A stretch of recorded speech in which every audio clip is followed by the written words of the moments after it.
kelas dengan NIM 2314201156. Saya dari kelas A4, Fakultas Keperawatan Universitas Pendidikan Indonesia Manado. Tujuan saya membuat video ini yaitu untuk memenuhi ujian akhir semester dengan mata kuliah Pancasila, dosen pembimbing NC Aprilia Widya Mandey, SH, SSNA. Baik, kita masuk dalam materi yaitu tentang sumber historis, sosiologis, yuridis, dan politis pendidikan Pancasila sebagai dasar dan ideologi negara. Pendidikan Pancasila didasarkan pada berbagai sumber, termasuk sumber historis, sosiologis, yuridis, dan politis. Setiap sumber memberikan kontribusi penting dalam memahami nilai-nilai, prinsip-prinsip, dan konsep-konsep yang terkandung dalam Pancasila. Berikut adalah pembahasan mengenai sumber historis, sosiologi, yuridis, dan politis dalam pendidikan Pancasila, yaitu pertama ada sumber historis, kedua sumber sosiologis, ketiga sumber yuridis, keempat sumber politis. Melalui pemahaman yang holistik dari sumber historis, sosiologi, yuridis, dan politis, pendidikan Pancasila bertujuan untuk membentuk karakter dan sikap warga negara yang cinta tanah air, menjunjung tinggi persatuan, keadilan, dan demokrasi. Dengan memahami berbagai sumber tersebut, generasi muda diharapkan mampu menjadi agen perubahan yang membangun Indonesia yang lebih baik berdasarkan nilai-nilai Pancasila. Berikut ada Pancasila sebagai sistem filsafat, etika, dan dasar nilai perkembangan ilmu.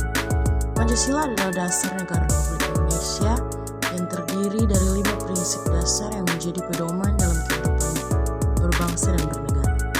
Prinsip-prinsip ini mencakup nilai filosofi, etika, dan nilai untuk perkembangan ilmu di Indonesia. Berikut adalah keterkaitan Pancasila sebagai sistem filsafat dan dasar nilai perkembangan ilmu, yaitu ada sistem filsafat, etika, dan dasar nilai perkembangan ilmu.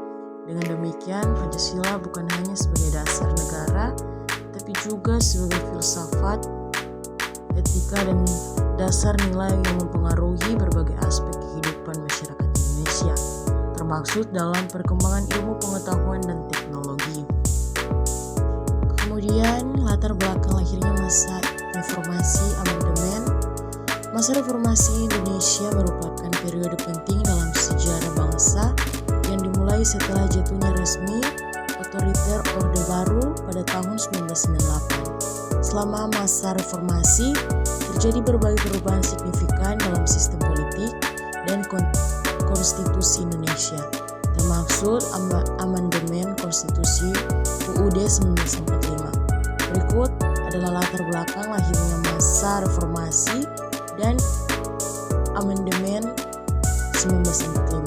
Yang pertama adalah latar belakang masa reformasi, kedua amandemen 1 UUD 1945, kemudian amandemen 2 UUD 1945, amandemen 3 UUD 1945, dan amandemen 4 UUD 1945. Melalui proses amandemen tersebut, Konstitusi UUD 1945 mengalami perubahan yang signifikan untuk menyesuaikan dengan tuntutan reformasi dan memperkuat demokrasi, hak asasi manusia, dan pemerintahan yang baik di Indonesia. Perubahan sistem ketatanegaraan NKRI setelah amandemen UUD 1945. Amandemen Konstitusi UUD 1945 telah membawa perubahan signifikan dalam sistem ketatanegaraan Negara Kesatuan Republik Indonesia atau NKRI. Berikut adalah beberapa perubahan dalam sistem ketatanegaraan NKRI yang terjadi melalui amandemen UUD 1945. Yang pertama, penguatan sistem demokrasi, kedua, pemisahan kekuatan, ketiga, perlindungan hak asasi manusia, keempat, otonomi daerah, kelima, pembentukan Mahkamah Konstitusi.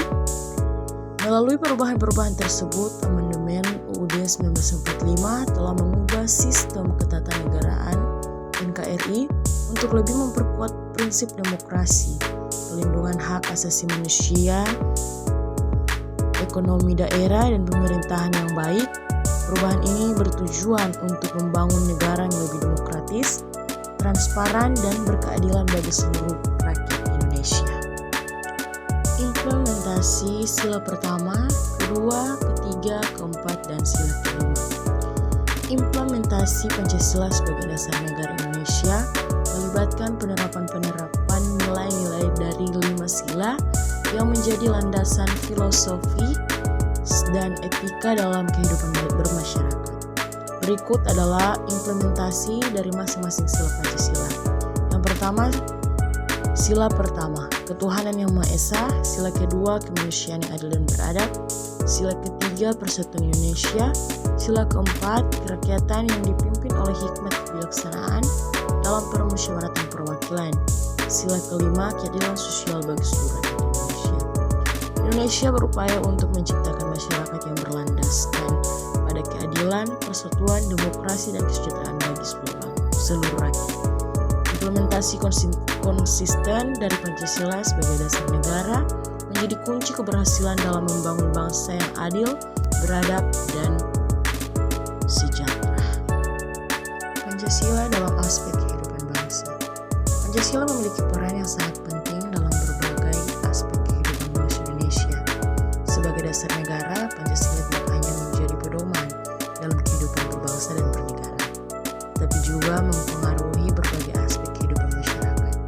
Berikut adalah beberapa aspek kehidupan bangsa Indonesia yang dipengaruhi oleh Pancasila, yaitu pertama politik, hukum, sosial, budaya, pendidikan, dan ekonomi. Dengan demikian, Pancasila tidak hanya berperan sebagai dasar negara, tetapi juga sebagai panduan dan nilai-nilai yang mengatur berbagai aspek kehidupan bangsa Indonesia. Implementasi nilai-nilai Pancasila dalam kehidupan sehari-hari menjadi kunci dalam membangun masyarakat yang adil, beradab, dan sejahtera.